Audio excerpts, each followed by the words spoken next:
Morning Arshita. Good morning ma'am. हम देखें order 7। अभी ऑर्डर 7 में हमने जो है रूल 1 डील कर लिया था। अभी ऑर्डर 8 में भी, ऑर्डर 7 में भी कुछ ही जरूरी बातें हैं। इसमें है, एक तो हमारा रूल 1 आ जाएगा। रूल 1 बहुत ज्यादा जरूरी है। देन 10, 11, 10 और 11 एंड 12, 13 बिल्कुल छोटा सा है। तो 1, 10 एंड 11 ये एग्जाम में आएगा। मतलब अगर ऑर्डर 7 से क्वेश्चन आता है तो वो 1 से आएगा, 10 और 11 से आएगा। बाकी सेक्शन से क्वेश्चन नहीं आएगा। तो बाकी क्वेश्चन, बाकी जो रूल्स है इसको बस हमें पढ़ के आगे निकल लेना है। ऑर्डर 7 का 1 जो है वो बात करता है प्लेंट की। प्लेंट क्या होता है? वाद पत्र होता है। और वाद पत्र के द्वारा ही हम क्या करते हैं? सिविल केस में हमारी प्रोसीडिंग स्टार्ट करते हैं। दो दूसरे मैनर भी थे, या तो अपील के थ्रू या पिटीशन के, एप्लीकेशन के थ्रू या पिटीशन के थ्रू भी हम क्या करते हैं? वाद पत्र हमारा केस जो है वो सिविल कोर्ट में दायर कर सकते हैं। और उसमें एक मैनर जो था वो था प्लेंट, कि वाद पत्र के द्वारा हमारा जो सिविल वाद है उसको शुरू करना। तो अगर हम वाद पत्र दायर कर रहे हैं तो उसमें क्या क्या चीजें इंक्लूड होनी चाहिए, हमारा वाद पत्र कैसा होना चाहिए, ये बात करता है ऑर्डर 7। तो ऑर्डर 7 बात करता है particular to be contained in plaint, कि प्लेंट में क्या क्या जो है इंक्लूड किया जाना चाहिए। प्लेंट में क्या क्या चीजें इंक्लूड होगी। तो सबसे पहले तो आएगा कि वो कोर्ट जहाँ पे हमें हमारा मैटर दायर करना है, तो वो कोर्ट का नाम आएगा सबसे पहले। तो सेकंड आएगा प्लेंटिफ का पूरा डिस्क्रिप्शन। देन अगर हम देखें सी क्या बात करता है? सी बात करता है डिफेंडेंट का पूरा डिस्क्रिप्शन। देन 4 बात करता है कि अगर प्लेंटिफ जो है वो डिफेंडेंट के तौर पर माइनर है या अनसाउंड माइंड है। जो प्लेंटिफ या डिफेंडेंट है वो अगर माइनर है और अनसाउंड है तो ऐसी कंडीशन में हमें प्लेंट में वो चीज डालनी पड़ेगी। क्यों? क्योंकि माइनर और अनसाउंड माइंड के लिए एक अलग ऑर्डर डील करता है और उनके लिए कुछ प्रोसीजर जो होती है वो अलग होती है, उनकी प्रोसीजर स्पेशल प्रोसीजर होती है। तो ऐसी कंडीशन में अगर प्लेंटिफ या डिफेंडेंट अगर माइनर है या अनसाउंड है तो ये चीज भी हमें हमारे प्लेंट में डालनी पड़ेगी। देन बात करता है fact constituting the cause of action. जो हमारा मैटर है, मैटर का जो कॉज ऑफ एक्शन है वो भी डालना है, और वो कब अराइज हुआ। अगर कोई झगड़ा हुआ है तो वो क्यों हुआ, उसका फैक्ट क्या है, कॉज ऑफ एक्शन क्या है, वो भी हमें डालना है। और साथ में वो कब हुआ ये भी हमें उस चीज प्लेंट में इंक्लूड करना है। The fact showing that the court has jurisdiction, ऐसे फैक्ट भी शो करना है जिससे पता चले कि हाँ, जिस कोर्ट में हम जा रहे हैं उसको यह मैटर डील करने का जुरिडिक्शन है। देन है relief which the plaintiff claim, कि प्लेंटिफ को जो है प्लेंटिफ क्लेम कर रहा है तो उसमें उसको क्या क्या रिलीफ चाहिए, ये चीजें भी इंक्लूड करनी है। जैसे एक से ज्यादा रिलीफ की डिमांड वो कर सकता है, जैसे मुझे पोजेशन भी दिलाया जाए, मुझे ओनरशिप भी दिलाई जाए, और मुझे जो परेशान किया जा रहा है, जैसे मेरा नल कनेक्शन काट दिया है, इलेक्ट्रिसिटी कनेक्शन काट दिया है, तो इनके भी रिलीफ मुझे दिए जाए। तो ये बात यही करता है कि प्लेंटिफ जो क्लेम कर रहा है उसको क्या क्या रिलीफ चाहिए, ये सारी बातें भी उसमें इंक्लूड करनी पड़ेगी। Where the plaintiff is allowed set off और रिलिंक्विश, सेट ऑफ और रिलिंक्विश की बात हमने की थी, उसको हिंदी में कहते हैं मुजरा। मुजरा और रिलिंक्विश मतलब दावे का कोई भाग त्याग करना। अभी रिलिंक्विश का लिंक रूल जो था वो कहाँ पढ़ा था हमने?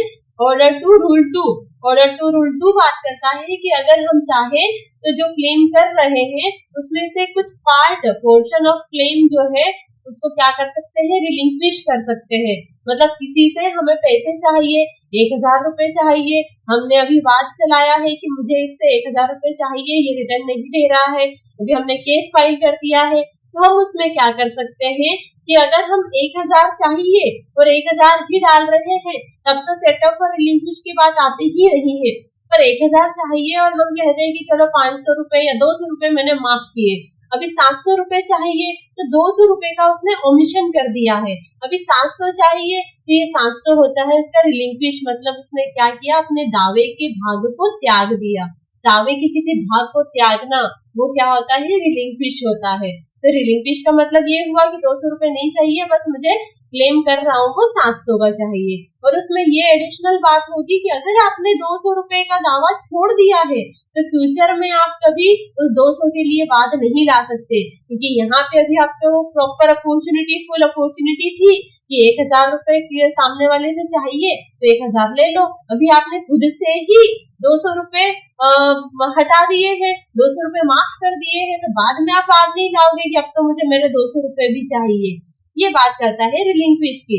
सेट ऑफ बात करता है कि जैसे ए को बी से 1000 रुपए चाहिए, अभी 1000 रुपए ए ने बी को 1000 दिए और बी ने भी कभी पहले उसमें से कभी पहले 100 रुपए जो ए को दिए होंगे। जैसे फ्रेंड्स में क्या होता है, हम बोलते हैं कि मैंने तुझे 500 रुपए उधार दिए थे तो वापस दे, तो दूसरा क्या बोलेगा, तुझे याद नहीं है मैंने तेरे को कुछ दिन पहले 200 रुपए भी दिए थे, तो अब मेरे को तुझे 300 रुपए ही देना है। ये बात हम करते हैं ना। अभी 500 में से 200 माफ कर देना और 300 लेना वो रिलिंक्विश होगा।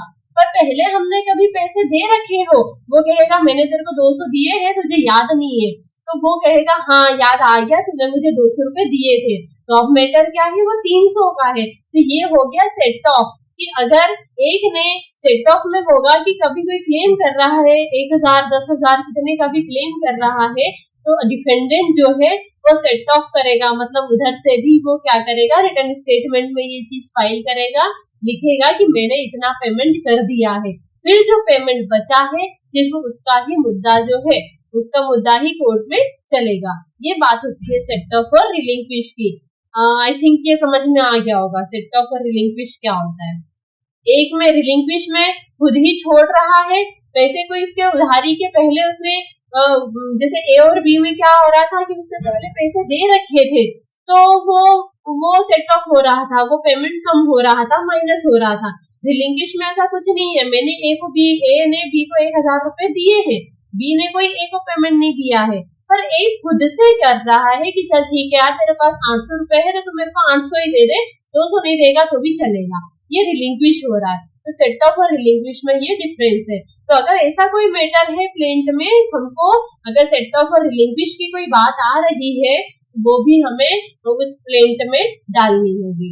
देन है वैल्यू ऑफ सब्जेक्ट मैटर, कि हमारा जो मैटर है सूट का, वाद का सब्जेक्ट मैटर है, उसकी वैल्यू क्या है ये भी डालना पड़ेगा। क्यों डालना पड़ेगा? For the purpose of jurisdiction, ताकि हमारे मैटर का जुरिडिक्शन डिसाइड हो सके। क्योंकि अगर वैल्यू नहीं डालेंगे, वैल्यू डालेंगे फिर वो जिस कोर्ट में हम फाइल कर रहे हैं वो देखेगा प्लेंट को, उसको समझ में आएगा कि हाँ मेरा जो कोर्ट है वो इतने मैटर तक का, इतनी वैल्यू तक का केस डील कर सकता है, तो वो उसको एंटरटेन करेगा। अगर उसको लगेगा कि ये सब्जेक्ट मैटर जो है, वैल्यू ऑफ सब्जेक्ट मैटर है, ये तो मेरे जुरिडिक्शन से बाहर जा रहा है, तो ऐसी कंडीशन में वो क्या करेगा, प्लेंट रिटर्न कर सकता है। तो इसलिए जुरिडिक्शन के पर्पस को डिसाइड करने के लिए हमें हमारे प्लेंट में वैल्यू, हमारे सब्जेक्ट मैटर की वैल्यू भी डालनी पड़ेगी। और साथ ही साथ में court fees, for the purpose of jurisdiction and court fees, जब हम वैल्यू सब्जेक्ट मैटर की वैल्यू डालेंगे, अभी वैल्यू क्या, मॉनेटरी वैल्यू, जैसे 50,000 का केस है, 1,00,000 का केस है, तो ये जब हम डाल देंगे तो जुरिडिक्शन भी डिसाइड हो जाएगा। 50,000 से ऊपर का है मतलब सीनियर डिवीजन में जा रहा है, तो ये भी होगा। और 50,000 का केस है, उस हिसाब से कोर्ट फीस कितनी लगनी है ये भी तो डिसाइड होगा, क्योंकि मॉनेटरी वैल्यू के अकॉर्डिंग कोर्ट फीस अलग अलग जाएगी। तो हमारा जुरिडिक्शन भी डिसाइड हो जाए और हमारी कोर्ट फीस भी डिसाइड हो जाए, इसलिए हमें सब्जेक्ट मैटर की वैल्यू डालनी जरूरी है। ये हो गया था हमारा रूल 1। अब देखते हैं रूल 2। ये बात करता है in money shoot. In money shoot मतलब क्या कि धन के वादों में, अगर कोई धन वाला, पैसे वाला मैटर है, वाद है, तब क्या करेंगे। तो where the plaintiff seeks, the plaintiff क्या चाहता है, मनी की रिकवरी चाहता है। तो ऐसी कंडीशन में वो क्या करेगा, अपने प्लेंट में क्या स्टेट करेगा, प्रीसियस अमाउंट की, प्रॉपर उसको कितना अमाउंट चाहिए वो प्रिसाइज अमाउंट जो है वो प्लेंट में डालेगा कि मुझे फलाने व्यक्ति से इतना इतना पेमेंट चाहिए। वो लगभग वाली बात नहीं रहेगी कि अप्रोक्स इतना चाहिए। अगर उसको रिकवरी चाहिए मनी की, तो वो प्रिसाइज अमाउंट, एक निश्चित मनी, निश्चित जो रकम होती है वो उसमें डालेगा। वाद दावा की गई ठीक रकम वाद पत्र में कथित की जाएगी, तो जितना पेमेंट चाहिए उतनी रकम उसमें डाली जाएगी। बट क्या बोलता है कि where the plaintiff sues for mesne profit, मतलब जो डैमेजेस होते हैं, मेसनरी प्रॉफिट मतलब डैमेजेस, कि कुछ डैमेजेस है। अभी डैमेजेस तो क्या है कि डैमेजेस या इंटरेस्ट है वो अभी फिक्स नहीं है। तो ऐसी कंडीशन में क्या होगा कि अगर मेसनरी प्रॉफिट वाला मैटर है या हमारा जो पेमेंट चाहिए वो कैसे है, अनसेटल्ड अकाउंट है, हमें कंफ्यूजन है कि हमें डिफेंडेंट से कितना पैसा चाहिए, तो ऐसी कंडीशन में क्या होगा, after the exercise of reasonable diligence court क्या करेगा, तो ये प्लेंट क्या करेगा, सेल स्टेट अप्रोक्सीमेटली, अगर उसको क्लियर नहीं है, क्लियर है तब तो वो प्रिसाइज डालेगा, बट अगर उसको क्लियर नहीं है तो ऐसी कंडीशन में वो अप्रोक्स तक के डाल देगा कि हाँ लगभग इतना पैसा चाहिए। इसको देख लेते हैं। तो ऐसी कंडीशन में वो अप्रोक्स मैटर जो है, अप्रोक्स अमाउंट जो है वो उसमें डालेगा, जिससे क्या है कोर्ट जो है वो रीजनेबल डिलीजेंस देखेंगे, रीजनेबल रीजन देखेंगे, उसके अकॉर्डिंग फिर वो जो पेमेंट है उसको सेट करेंगे। ये बात करता है मनी शूट की। देन हमारा थर्ड बात करता है कि अगर हमारा जो सब्जेक्ट मैटर है वो कैसा है, इमूवेबल प्रॉपर्टी का है। अगर इमूवेबल प्रॉपर्टी का सब्जेक्ट मैटर है तो ऐसी कंडीशन में हम प्लेंट में क्या डालेंगे, ये सारी बात हो रही है कि प्लेंट में हमें क्या क्या चीजें इंक्लूड करनी है, उसके कंटेंट जो है वो क्या क्या हो सकते हैं। तो अगर हमारा मैटर जो है वो इमूवेबल प्रॉपर्टी का है तो ऐसी कंडीशन में,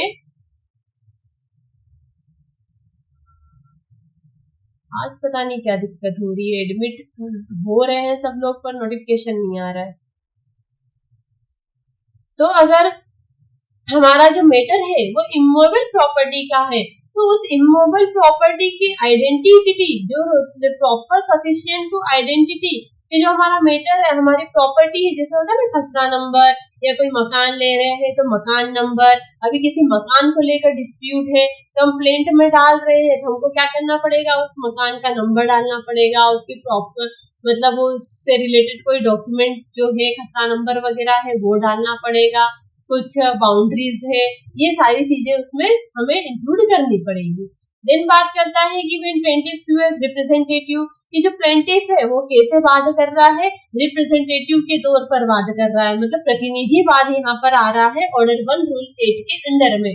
तो ये अगर प्रतिनिधिवाद है तो यहाँ पर भी प्लेंट में हमें डालना पड़ेगा कि हम यहाँ पर एक प्रतिनिधिवाद लेकर आ रहे हैं।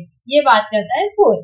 देन 5 बात करता है defendant interest and liability to be so, कि जो डिफेंडेंट का इंटरेस्ट है या लाइबिलिटी है कि डिफेंडेंट को ही आपने कोर्ट में लेकर क्यों आना है, मतलब प्लेंटिफ के ऊपर ये है, प्लेंटिफ जो है वो प्लेंट में ये चीज डालेगा इस डिफेंडेंट को ही मैं क्यों लेकर आ रहा हूँ, मतलब लाइबिलिटी इसकी क्यों है, ये लाइबल डिफेंडेंट क्यों है, वो कारण हम इसमें डालेंगे। Plaintiff says so that the defendant is or claim to be interested in the subject matter. Plaintiff क्या है वो शो करेगा कि डिफेंडेंट का जो है इसमें क्या इंटरेस्ट है और डिफेंडेंट को ही मैं बीच में लेकर क्यों आ रहा हूँ, मतलब उससे मेरा झगड़ा क्या है, उससे मेरा विवाद क्या है और ये डिफेंडेंट से ही क्यों है।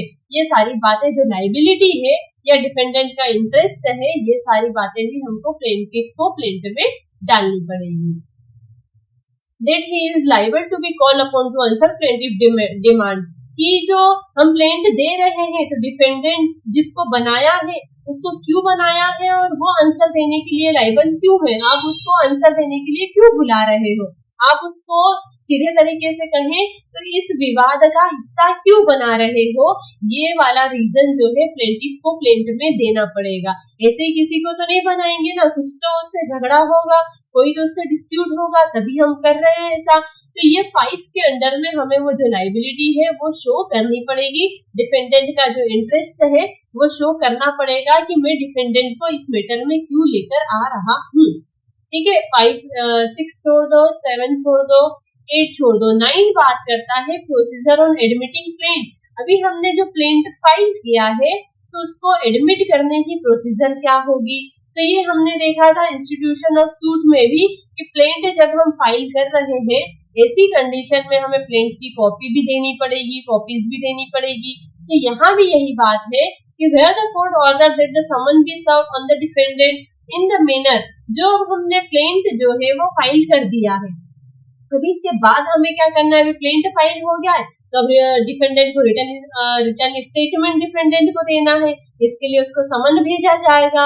तो हमें प्लेंट के साथ में ही जितने डिफेंडेंट है उनके उनको प्लेंट की कॉपी दी जाएगी। क्यों? क्योंकि उनको समन भेजना है, उनको समन भेजेंगे उसमें प्लेंट की कॉपी रहेगी, वो उसको रीड करेंगे तभी तो उनको समझ में आएगा कि प्लेंटिफ ने मेरे ऊपर क्या एलिगेशंस लगाए हैं। तो ये बात वही करता है कि प्लेंट को एडमिट कब किया जाएगा, जब आप क्या करोगे, present as many copies of the plaint, कि जितने डिफेंडेंट है उतनी कॉपीज आप प्रेजेंट करोगे। ऐसी कंडीशन में plaint paper as there are defended within 7 days, और 7 दिन के अंदर जो है हमको प्लेंट की कॉपीज जो है वो कोर्ट के सामने प्रेजेंट करनी पड़ेगी, और साथ में ही समन इशू करवाना है।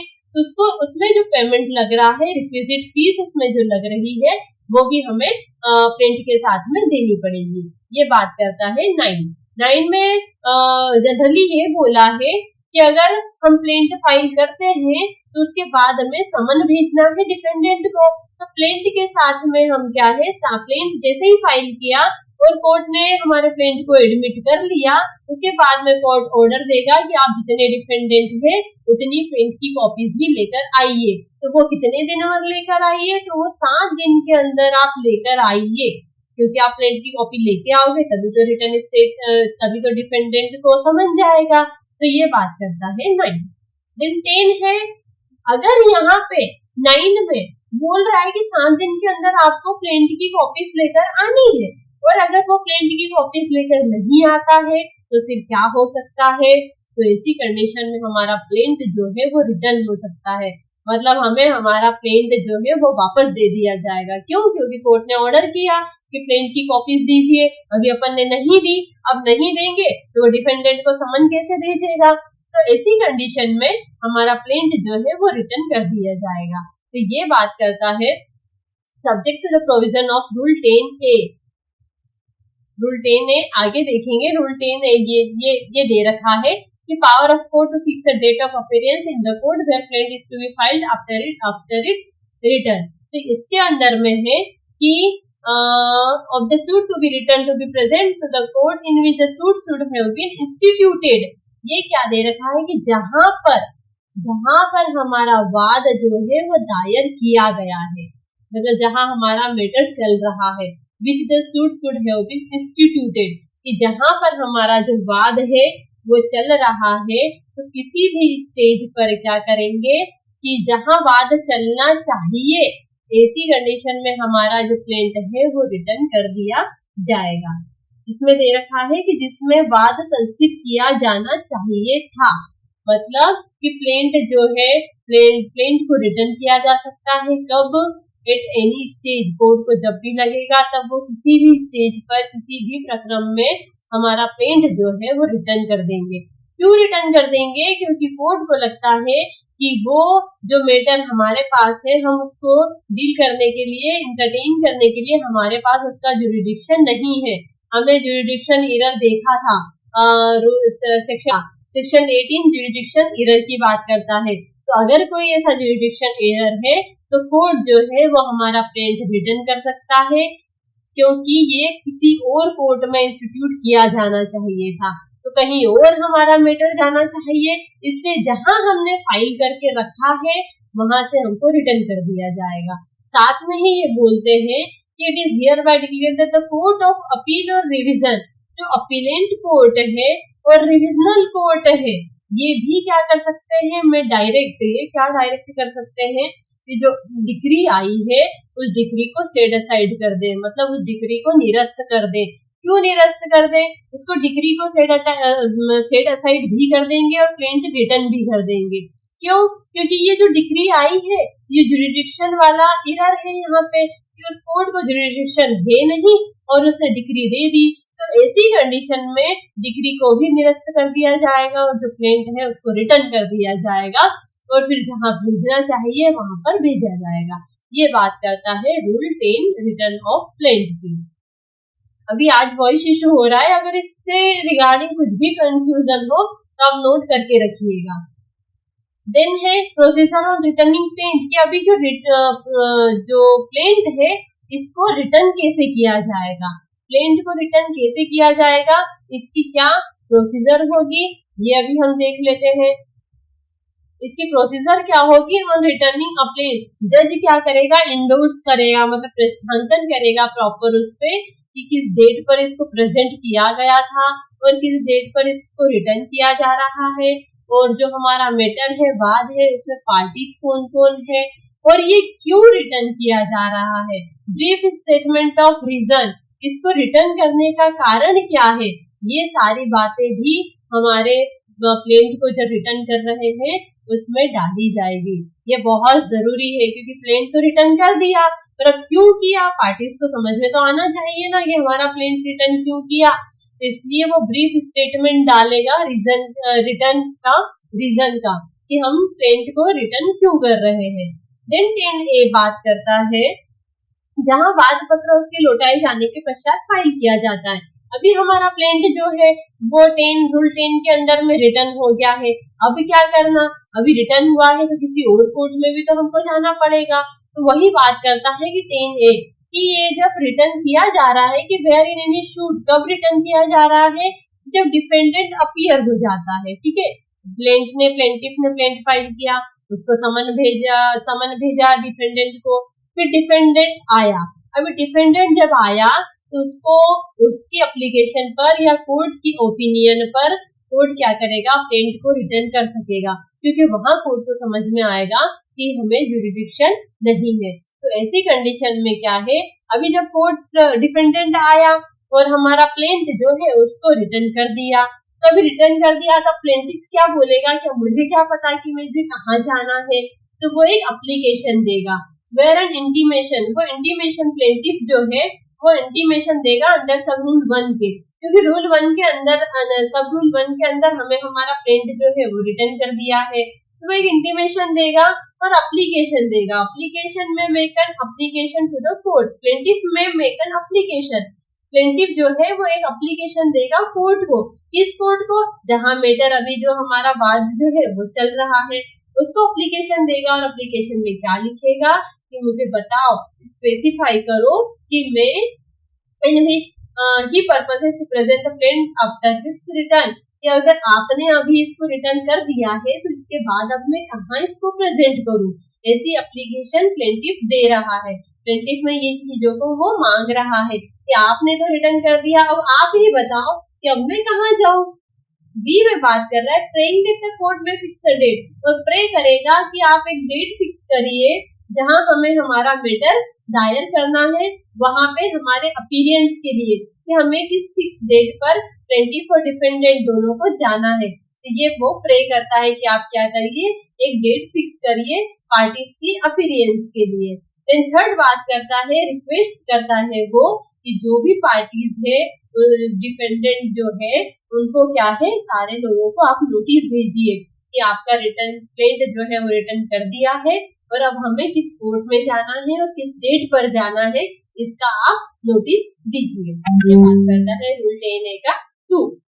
देन 3 बात करता है कि वेयर एन एप्लीकेशन, अभी क्या है 2 के अंडर में एप्लीकेशन तो हमने दे दी है, प्लेंटिफ ने एप्लीकेशन दे दी कोर्ट को, अभी कोर्ट क्या करेगा, court shell before returning the plaint and not withstanding the order for return to print was made by it on ground, तो वो कोर्ट जो है वो 2 की एप्लीकेशन मिलने के बाद में क्या करेगा, डेट फिक्स कर देगा, अपीयरेंस की पार्टीज की अपीयरेंस की जो डेट है उसको फिक्स कर देगा, फिर सारे लोगों को प्लेंटिफ को और डिफेंडेंट को नोटिस दे देगा इस चीज का, अपीयरेंस का। ये हो गई 2 में उसने डिमांड की और 3 में कोर्ट ने उसको फुलफिल कर दिया, इतना सा बात है। Then 4 बोलता है where the notice of the date for appearance is given under sub rule 3, अभी 3 में नोटिस दे दिया है सब लोगों को कि आपको इस स्थान पर इस समय पर अपीयर होना है, ऐसा नोटिस 3 में दे दिया है। तो 4 बात करता है कि अगर ऐसे अपीयरेंस का नोटिस दे दिया है तो it shall not be necessary. अभी यहाँ पे नोटिस दे दिया है प्रॉपर कि आपको इस स्थान पर इस समय पर आना है, तो ऐसी कंडीशन में ये जरूरी नहीं होगा in which the plaint is presenting after it return serve the defendant with summon for appearance. कि अभी नोटिस भेज तो दिया है, नोटिस में भी यही लिखा है कि आपको कब आना है, कहाँ आना है। तो जब आपका प्लेंट जहाँ रिटर्न हुआ और जहाँ पे फाइल हुआ उस कोर्ट को समन भेजने की अब जरूरत नहीं है, क्योंकि जहाँ मैटर चल रहा था उसने वैसे भी नोटिस तो दे दिया ना। अभी हमको पता है, जैसे मैं डिफेंडेंट हूँ, मेरे पास नोटिस आ गया है कि मुझे फलानी डेट पर फलानी जगह पर जाना है, तो फिर मुझे समन भेजने की क्या जरूरत है, क्योंकि समन में भी तो यही लिखा रहेगा। मेरे अपीयरेंस के लिए समन में भी कंटेंट तो यही होंगे कि मुझे इस स्थान पर, इस जगह पर, इस समय जाना है, इस डेट पर जाना है। तो ए यही बात करता है कि अगर हमने नोटिस दे दिया है अपीयरेंस के लिए, तो फिर हमको समन, डिफेंडेंट को समन भेजने की जरूरत नहीं है। ये बात करता है ए। देन ये दे रखा है कि नोटिस शेल बी डीम्ड, जो नोटिस है उसको कैसा समझा जाएगा, जैसे कि ये असम्मानित अपीयरेंस के लिए है। मतलब अपीयरेंस जो समन के पार्टीज के अपीयरेंस के लिए समन भेजा जाता है, तो नोटिस भेज दिया है, तो इसलिए हमारे नोटिस को ही क्या माना जाएगा, समन माना जाएगा। ये बात करता है हमारा बी। देन 5 बात करता है where the application made by the plaintiff under sub rule 2 is allow by the court. ये जो 2 में एप्लीकेशन किसने दी, प्लेंटिफ ने दी। अभी कोर्ट ने उसको एक्सेप्ट कर दिया। एक्सेप्ट करने के बाद वो जो एप्लीकेशन में जो जो चीजें उसको चाहिए वो भी रूल 3 में प्रोवाइड कर दी। तो ये यही बात कर रहा है कि अगर सब रूल 2 में प्लेंटिफ ने एप्लीकेशन दी और कोर्ट ने अलाउ कर दिया, तो ऐसी कंडीशन में the plaint shall not be entitled to appeal against the order returning the plaint. तो फिर जो प्लेंटिफ जो है वो इस चीज के लिए एंटाइटल नहीं होगा कि जो रिटर्निंग ऑफ प्लेंट है इसके लिए वो अपील करे। देखो, जो रिटर्निंग द प्लेंट है, रिटर्न ऑफ प्लेंट है, ये कैसा ऑर्डर है, अपीलेबल ऑर्डर है, मतलब इसके खिलाफ हम अपील कर सकते हैं। पर यहाँ पे रूल 5 के अंडर में वो अपील नहीं कर सकता। क्यों नहीं कर सकता, क्योंकि तुमने, प्लेंटिफ ने ही रूल 2 के अंदर एप्लीकेशन दी। अभी वही बोल रहा है कि आप बताओ मुझे कहाँ जाना है, और कोर्ट ने उसकी एप्लीकेशन को एक्सेप्ट की और बताया कि हाँ आपको ऐसी ऐसी जगह जाना है। तो अभी खुद ही पूछ रहे हो कि कहाँ जाना है, उसके बाद आप बोल रहे हो कि मेरा मैटर जो है वो गलत जुरिडिक्शन वाले कोर्ट में आ गया है और मुझे मेरा जो प्लेंट है वो रिटर्न कर दिया गया है। तो ऐसी कंडीशन में आपको अपील आप नहीं कर सकते। क्यों? क्योंकि आप रूल 2 के अंदर में खुद ही तो एप्लीकेशन कर रहे हो। अगर वो कोर्ट एक्सेप्ट नहीं करे तब की बात कि कोर्ट ने एक्सेप्ट नहीं किया और मेरा प्लेंट रिटर्न कर दिया, तब मैं इसके खिलाफ अपील करूंगा। अभी यहाँ पे तो आपका मैटर जो है, आपकी एप्लीकेशन कोर्ट ने एक्सेप्ट कर ली है, तो फिर अपील करने से क्या ही मतलब। इसलिए बोला है कि प्लेंटिफ अगर रूल 2 के अंदर, सब रूल 2 के अंदर एप्लीकेशन देता है और कोर्ट एक्सेप्ट कर लेता है, तो फिर उस ऑर्डर के खिलाफ अपील नहीं की जाएगी, क्योंकि आप खुद ही वो चीज मांग रहे हो और आपको वो चीज दे भी दी है। फिर आप बोल रहे हो कि नहीं मुझे नहीं मिली और मैं तो इसके खिलाफ, जैसे मम्मी से कोई चीज मांगी और मम्मी ने हमको दे दी, फिर भी हम क्या कर रहे हैं, पापा के पास जा रहे हैं कि मम्मी ने मुझे मतलब फलाना फलाना मेरे साथ नहीं किया। तो आपने जो मांगा वो तो मिल गया ना, तो फिर अपील करने से क्या मतलब। तो यही बात दे रखी है कि जो रिटर्निंग ऑफ प्लेंट है, ऐसे है तो वो अपीलेबल ऑर्डर, पर वो कब है, जब कोर्ट अगर उसकी एप्लीकेशन एक्सेप्ट नहीं करता, ऐसी कंडीशन में उसके उस ऑर्डर के खिलाफ हम अपील कर सकते थे। ये बात करता है हमारा रूल 5। इसके बाद हम देखें 10B। 10B क्या बात करता है, जैसे कि ये सारी पावर जो इधर हमने, जहाँ पे हमारा केस चल रहा था, जहाँ हमारा प्लेंट हमने फाइल किया था, उसको जो जो पावर थी वो सेम पावर इधर यहाँ पे अपीलेंट कोर्ट को भी है। अपीलेंट कोर्ट भी क्या कर सकता है, हमारा सूट जो है वो प्रॉपर कोर्ट में ट्रांसफर कर सकता है।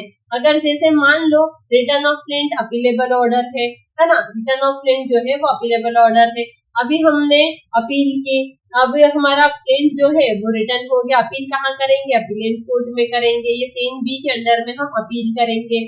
अभी अपील की, हमारा प्लेंट रिटर्न हो गया, तो अभी हमको सही कोर्ट में जाना भी है, तो अपीलेंट कोर्ट जो क्या है, प्रॉपर कोर्ट में हमारा जो सूट है उसको ट्रांसफर कर देगा, और इसके सारे पॉइंट्स जो है, जैसे अपीयरेंस के लिए नोटिस देगा, डेट डिसाइड करेगा, वही चीजें सारी यहाँ दी आएगी सारी, कि in court in which suit should have been instituted, कि वहां पे जहां हमारा मैटर जो है वो इंस्टीट्यूट किया जाना चाहिए था, वहां पे वो ट्रांसफर कर दिया जाएगा। इसके लिए डेट फिक्स की जाएगी पार्टीज की अपीयरेंस के लिए, वही सारी की सारी बातें हैं। और यहाँ पे plaint is file to serve defendant summon for appearance, कि यहाँ पे हमें समन भेजने की जरूरत नहीं है, क्योंकि हमने क्या कर दिया है, नोटिस भेज दिया है।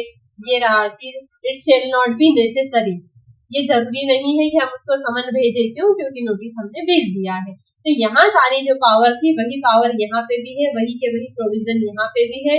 बस फर्क इतना है कि यहाँ हमने प्लेंट जहाँ हमने दायर किया था, वहां वाला कोर्ट जो है जहाँ दायर किया जाना चाहिए, वहां हमारा मैटर भेज रहा है, तो उस कंडीशन में वो क्या क्या करेगा, ये है। और यहाँ पे अगर अपीलेंट कोर्ट या रिविजनल कोर्ट है, वहां पे हम एप्लीकेशन दे रहे हैं रिटर्न ऑफ प्लेंट के अपील के रिगार्डिंग, तो वहां पे उनको भी वही पावर होगी कि हाँ अभी हमें प्रॉपर कोर्ट में जाना है, तो कोर्ट जो है अपीलेंट कोर्ट जो है हमें प्रॉपर कोर्ट में भेजेगा। ये 10 और ए और 10 बी में है। वैसे ये आते नहीं है, पर हमको पता होना चाहिए। मेन तो 10 है, 11, 12 है, और 10 ए 10 बी आता नहीं है, बट हमने इसको डील कर लिया क्योंकि इजी है। अभी हमारा प्लेंट जो है वो रिजेक्शन उसका हो सकता है, उसको नामंजूर किया जा सकता है। अभी पहले 10 में देखा था कि हमारा प्लेंट जो है वो रिटर्न हो सकता है, हमको वापस दे दिया जाएगा। क्यों? क्योंकि हो सकता है जुरिडिक्शन का एरर है। अभी जुरिडिक्शन का एरर है, या जहां हमने दायर किया है वो कोर्ट को जुरिडिक्शन है ही नहीं, तो ऐसी कंडीशन में जिसको जुरिडिक्शन है वहां हमारा मैटर जो है भेज दिया जाएगा। पर 11 बात करता है कि हमारा प्लेंट रिजेक्ट ही कर दिया जाएगा।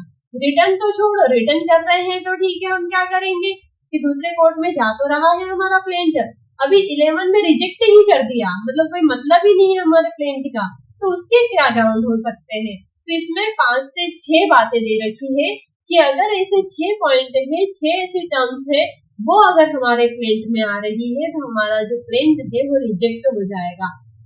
तो उसके लिए 6 बातें क्या दे रखी है कि does not disclose a cause of action, जो हमारा कॉज ऑफ एक्शन है वो ही हमने डिस्क्लोज नहीं किया। हमारा जो मैटर, हमारा जो मुद्दा है, विवाद का जो विषय है, वो ही हमने प्लेंट में नहीं डाला, तो कोर्ट फिर क्या ही डिसाइड करेगा, क्योंकि जब इश्यू सेटल होते हैं तो डिसाइड क्या किया जाता है, विवाद्य तथ्य जो होते हैं, इश्यू जो होते हैं, उनको ही डिसाइड किया जाता है। तो अभी हमने क्या किया कि प्लेंट फाइल किया और उसमें जो विवाद का विषय है वो डाला ही नहीं, तो फिर हमारा केस आगे कैसे चलेगा। तो ऐसी कंडीशन में हमारा प्लेंट जो है वो रिजेक्ट हो जाएगा। पहला पॉइंट तो ये हो गया।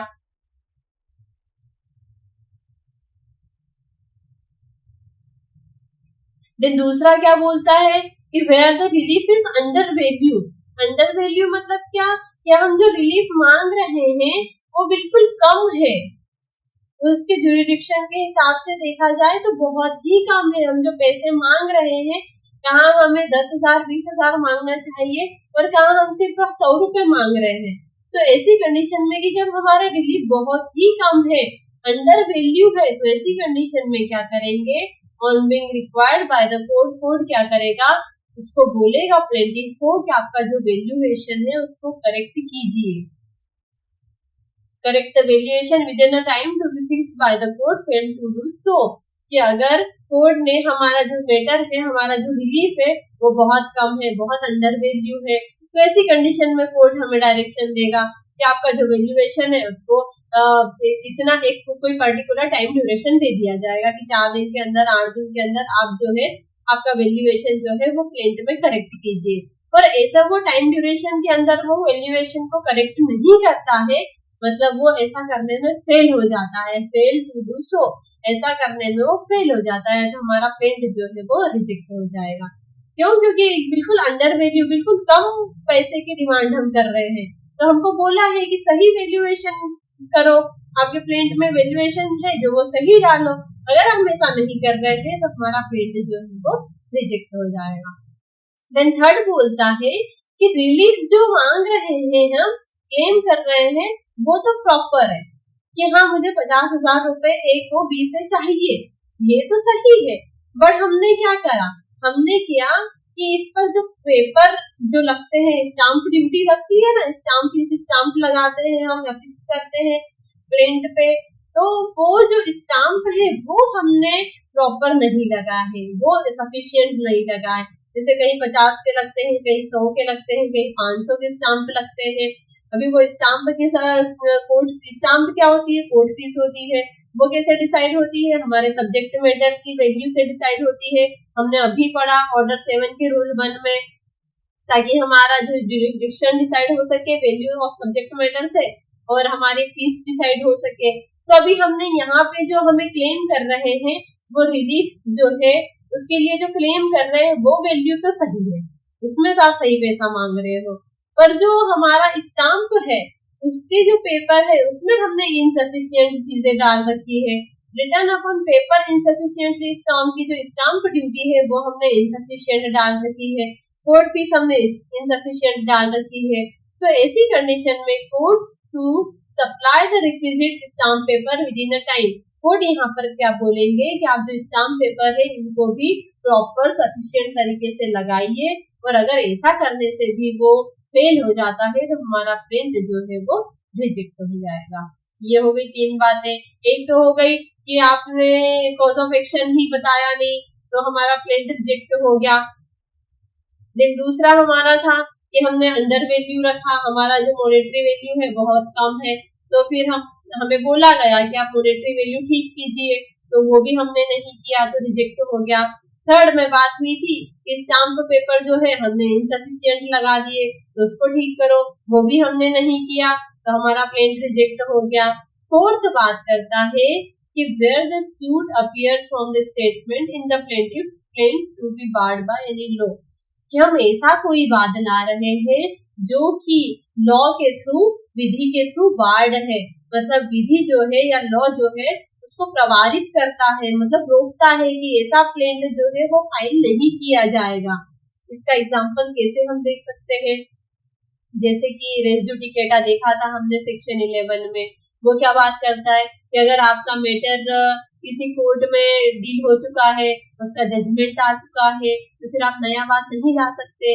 मतलब यहाँ पे क्या हो रहा है रेस जुडिकेटा में कि नया वाद लाने से प्रभावित कर रहे हैं, हम नया केस फाइल नहीं कर सकते क्योंकि हमारा मैटर तो जो है same party, same cause of action, same transaction में एक कोर्ट ने डील कर लिया है, अभी उसने उस पर उसका पूरा टाइम दिया, 4 साल 10 साल, हमारा जजमेंट आ गया, तो उसके बाद हम नया केस ला रहे हैं, तो ऐसी परमिशन हमको नहीं होती है।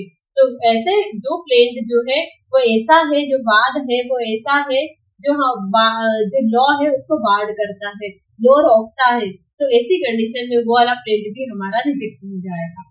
देन फिफ्थ बात करता है कि it is not filed in duplicate, की जो प्लेंट है वो डुप्लीकेट में फाइल नहीं हो रहा है। मतलब हमने ऑर्डर 4 में देखा था कि हमको कॉपीज जो है वो डुप्लीकेट कॉपीज भी, मतलब फोटो कॉपीज जो होती है वो भी लगानी पड़ेगी, अगर वो नहीं लगाई है तो भी हमारा प्लेंट जो है वो रिजेक्ट हो जाएगा। एक बार अगर आप चाहो तो देख लो फट से, ऑर्डर 4 निकालो, ऑर्डर 4 यही बात कर रहा था।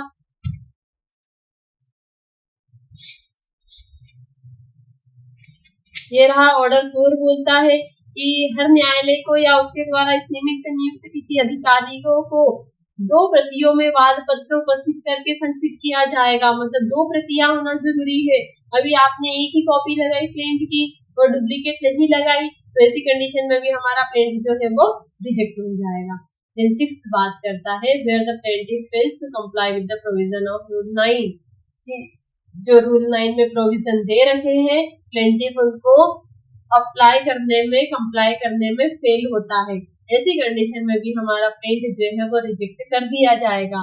रूल 9 क्या बात करता है, रूल 9 में वही दे रखा था कि हमने जो प्लेंट फाइल किया उसके बाद कोर्ट ने परमिशन दी कि आप इसकी कॉपीज दीजिए 7 दिन के अंदर, और 7 दिन के अंदर हमने कॉपी नहीं दी तो हमारा प्लेंट रिजेक्ट हो जाएगा। ये अभी जस्ट हमने बात की थी ना, यहाँ पे, ये यहाँ पे की थी,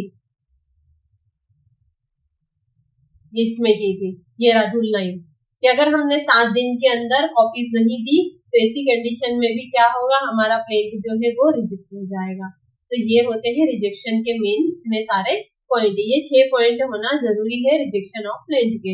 इसके अलावा दूसरे भी हो सकते हैं, ये एग्जॉस्टिव नहीं है, ये 6 ही पॉइंट हो, इसके अलावा दूसरे पॉइंट भी इंक्लूड किए जा सकते हैं।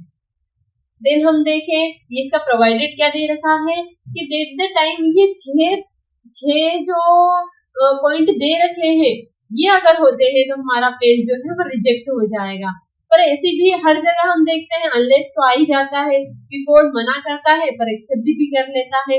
पर वो एक्सेप्ट कब करता है, जब हमारे पास या तो प्रॉपर जो हमारा बहाना हम बना रहे हैं, जो एक्सक्यूजेस दे रहे हैं वो कैसे लॉफुल होने चाहिए, वैलिड होने चाहिए, सफिशिएंट रीजन होना चाहिए, क्या हम ये पॉइंट को फॉलो क्यों नहीं कर पाए, इतनी टाइम ड्यूरेशन में हम कोई एप्लीकेशन फाइल क्यों नहीं कर पाए। तो ऐसी कंडीशन में कोर्ट हमको क्या करेंगे, अलाउ कर देंगे। प्रोवाइडेड यही देख रखा है कि date the time fixed by the court, अगर टाइम ने कोर्ट ने कोई टाइम फिक्स रखा है, टाइम फिक्स करके रखा है किस चीज के लिए, वैल्यूएशन की हमारी जो वैल्यूएशन है उसको करेक्ट करें, या जो स्टाम्प पेपर हमने गलत लगा के रखे हैं उसको ठीक करें। तो ऐसी कंडीशन में कोर्ट जो है वो रीजन रिकॉर्ड करेंगे। और अगर वो सेटिस्फाई हो जाता है, कोर्ट अगर सेटिस्फाई हो जाता है कि हाँ ये जो है any cause of an exceptional nature, कि उसके पास कुछ ऐसे कॉज थे, कारण थे जिस वजह से वो वैल्यूएशन करेक्ट नहीं कर पाया, या रिक्विजिट स्टाम्प पेपर जो है वो प्रॉपर नहीं कर पाया, तो इसी कंडीशन में कोर्ट क्या है उसके टाइम को एक्सीड कर देंगे और उस टाइम ड्यूरेशन के अंदर फिर उसको उन सारी चीजों को सही करनी पड़ेगी। With in the time fix by the court क्या करेगा, एक टाइम फिक्स करेगा जिसमें उन सारी चीजों को वो ठीक करेगा। यही बात दे रखी है हमारी रूल 11 में। देन 12 बोलता है कि प्रोसीजर ऑन रिजेक्टिंग प्लेंट, अभी ये कैसे रिजेक्ट की जाएगी, तो जैसे प्लेंट कैसे रिटर्न किया जा रहा था कि प्रॉपर टाइम बताया था कि कब प्लेंट फाइल किया गया, कब प्लेंट को रिटर्न किया जा रहा है, पार्टीज का नाम क्या है और क्या रीजन है प्लेंट को रिटर्न करने का। तो वही सेम यहाँ पे भी आएगा कि जज जो है वो रिकॉर्ड करेगा और वो जो ऑर्डर दे रहा है प्लेंट के रिजेक्शन का, तो वो क्या करेगा, रीजन भी बताएगा। ये दोनों में सेम चीजें आएगी। 13 जो है 13 बात करता है कि where rejection of plaint does not preclude presentation of fresh plaint, कि यहाँ जो हमारा 11 में हमारा प्लेंट अगर रिजेक्ट हो रहा है, इसका मतलब ये नहीं है कि हम फ्यूचर में कभी नया वाद नहीं ला सकते, मतलब नया वाद पत्र दायर नहीं कर सकते। जो 11 में बातें दे रखी है ये हमें फ्रेश प्लेंट लाने प्रेजेंट करने से रोकती नहीं है। क्यों नहीं रोकती है, क्योंकि ये टेक्निकल इशू है कि आपने कॉज ऑफ एक्शन नहीं डाला तो कोर्ट क्या है डायरेक्शन दे देगा कि आप नया प्लेंट फाइल कीजिए और उसमें प्रॉपर कॉज ऑफ एक्शन डालिए। यहाँ पे भी कोर्ट जो क्या है अंडर वैल्यू है तो उसको बोल सकते हैं कि आप जो है आपकी वैल्यू को करेक्ट कीजिए। तो ये टेक्निकल इशू है, ये टेक्निकल इशू होने की वजह से आपको इस चीज से नहीं रोकता कि आप नया वाद ही नहीं ला सकते। क्योंकि 10 में रिटर्न किया है तो 10 में कुछ और कंडीशंस थी। 10 में क्या है कि कोर्ट जो है वो बार कर रहा था, कोर्ट जो क्या कर रहा था, बार कर रहा था कि हम नया मैटर, कोर्ट लॉ जो है वो बार कर रहा था कि हम नया मैटर नहीं ला सकते। एग्जाम्पल के लिए हमने देखा था रेस जुडिकेटा, क्योंकि वहां जजमेंट आ गया है। अभी ये रिजेक्शन जो ऑफ प्लेंट हो रहा है, यहाँ कोई ट्रायल थोड़ी ना चला, कोई एविडेंशियल चीजें थोड़ी ना हुई कि यहाँ पे क्या है बस आपने ये चीजें गलत फाइल कर दी, प्लेंट जैसे फाइल करना था वैसे नहीं किया, गलत तरीके से फाइल कर दिया तो आपको रिजेक्ट कर दिया। तो इसका मतलब ये नहीं है कि आप नया वाद नहीं ला सकते। तो 13 यही बात करता है, the rejection of the plaint on any of ground here in before mention, मतलब जो ऊपर मेंशन किए हुए हैं, shall not of its own force preclude the plaintiff from presenting a fresh plate, plaintiff को फ्रेश प्लेंट प्रेजेंट करने से ये प्रिक्लूड नहीं करता, मतलब रोकता नहीं है। Fresh plaint respect of the same cause of action, जो सेम कॉज ऑफ एक्शन है, अभी हम अगर रेस जुडिकेटा में सेम कॉज ऑफ एक्शन था और वहां जजमेंट आ गया तो फिर आप नया वाद दायर नहीं कर सकते, क्योंकि जजमेंट आ गया है ना, वहाँ एविडेंस वगैरह सारी चीजें हो गई है। अभी रिजेक्शन में तो कुछ भी नहीं हुआ, सिर्फ टेक्निकल इश्यू था तो क्लाइंट रिजेक्ट कर दिया। तो यहाँ पे हम सेम कॉज ऑफ एक्शन होने के बाद भी नया वाद ला सकते हैं कि हमें किसी से हमारा ओनरशिप चाहिए। अभी रेस जुडिकेटा में ओनरशिप का जजमेंट आ गया है तो फिर हम नया वाद नहीं ला रहे हैं, पर रिजेक्ट प्लेंट किया है, यहाँ पे ओनरशिप के लिए हमने प्लेंट फाइल किया और उसमें हमने कुछ टेक्निकल इश्यू डाल दिए, मतलब कि प्रॉपर स्टाम्प नहीं लगाया तो हमें हमारे प्लेंट को रिजेक्ट कर दिया। तो नया वाद वापस उसी कारण से, कौन सा कारण, ओनरशिप का कारण, तो सेम कॉज ऑफ एक्शन से हम फ्रेश प्लेंट जो है वो प्रेजेंट कर सकते हैं। तो 13 यही बात करता है कि यहाँ पे प्लेंटिफ को नया प्लेंट प्रेजेंट करने से रोका नहीं जाएगा। अभी 14, 15, 16, 17 जो है वो एकदम नॉर्मल है, उसमें कुछ नहीं है, इसमें यही है कि अभी अगर हम जो प्लेंट 14 यही बात करता है कि जो प्लेंट फाइल कर रहे हैं उसमें अगर कोई ऐसा डॉक्यूमेंट लगाना जरूरी है हमारे प्लेंट से, वो हमारे बात से कनेक्टेड है, तो उस डॉक्यूमेंट को जो हमारे पोजीशन में है या हमारे पावर में है, जो हमारे क्लेम को क्या कर रहा है, सपोर्ट कर रहा है, तो ऐसी कंडीशन में हम सारे वो डॉक्यूमेंट भी लगाएंगे। Documents relied on in plaint की जो ऐसे डॉक्यूमेंट हमारे पास है जो वाद पत्र में से रिलाई कर रहे हैं, मतलब उससे संबंधित है, तो हम हमारे पोजीशन में जो भी ऐसे डॉक्यूमेंट है उनको लगाएंगे। और अगर हमारे पोजीशन में नहीं है, document is not in the position और पावर, प्लेंटिफ के पोजीशन में नहीं है, तो वो फिर ये बताएगा कि वो जो डॉक्यूमेंट है वो किसके पोजीशन में है। अगर आपके पास नहीं है तो आप बताओ किसके पोजीशन में वो डॉक्यूमेंट है, ये बात करता है। ये पूरा डॉक्यूमेंट से रिलेटेड ही है कि जैसे प्रोमिसरी नोट होते हैं, बिल ऑफ एक्सचेंज होते हैं, तो 16 बात करता है कि अगर वो घूम गए हैं तो फिर क्या करेंगे, तो वो बात कर रहा है 16। 17 बात कर रहा है कुछ अकाउंट्स कोई डायरी मेंटेन करके हम रखते हैं, कुछ ऐसे डॉक्यूमेंट्स है जो कोर्ट में पेश करना है, हम क्या करेंगे, उसकी कॉपी क्या दे रखा है, is an entry of shop book और other account in this position, कि कोई शॉप बुक है, जैसे हम कोई दुकानदारी करता है तो उसकी एक डायरी मेंटेन करके रखता है ना, तो अगर ऐसी कोई इसकी डायरी है तो ऐसी कंडीशन में वो क्या करेगा, otherwise provided where the document on which the plaintiff sue is an entry in a shop book or other account is possession, the plaintiff shall produce the book or account at the time of filing the plaint, कि जब हम plaint file कर रहे हैं उस time पे ये shop book जो है या डायरी जो है उसको भी हम प्रेजेंट करेंगे। पर फिर क्या करेंगे, साथ में हम उसकी copy together with a copy, तो उसकी एक कॉपी भी लेकर जाएंगे। क्यों? क्योंकि अभी हम वापस दुकान पे आएंगे तो हमको तो डायरी की जरूरत पड़ेगी, वो हमारा जो अकाउंट है वो जिससे हम मेंटेन कर रहे हैं उसकी तो जरूरत पड़ेगी। तो ऐसी कंडीशन में हम ओरिजिनल भी लेके जाएंगे और उसकी कॉपी भी ले जाएंगे। तो कोर्ट क्या करेगा, ओरिजिनल से मैच कर लेगा कॉपी को और कॉपी अपने पास रख लेगा, ओरिजिनल हमको रिटर्न कर देगा। तो यही बातें दे रखी है। और original entry to be mark, अगर ऐसी ओरिजिनल एंट्री है या कॉपीज जो है उस पर मार्क किया जाएगा कि हाँ ये वाली चीजें हमने मैच कर ली है। तो ये सारी बातें जो है वो 17 के 2 में दे रखी है। तो ये हो गया हमारा ऑर्डर 7 कंप्लीट। ठीक है, अभी कल डील करेंगे हम ऑर्डर 8।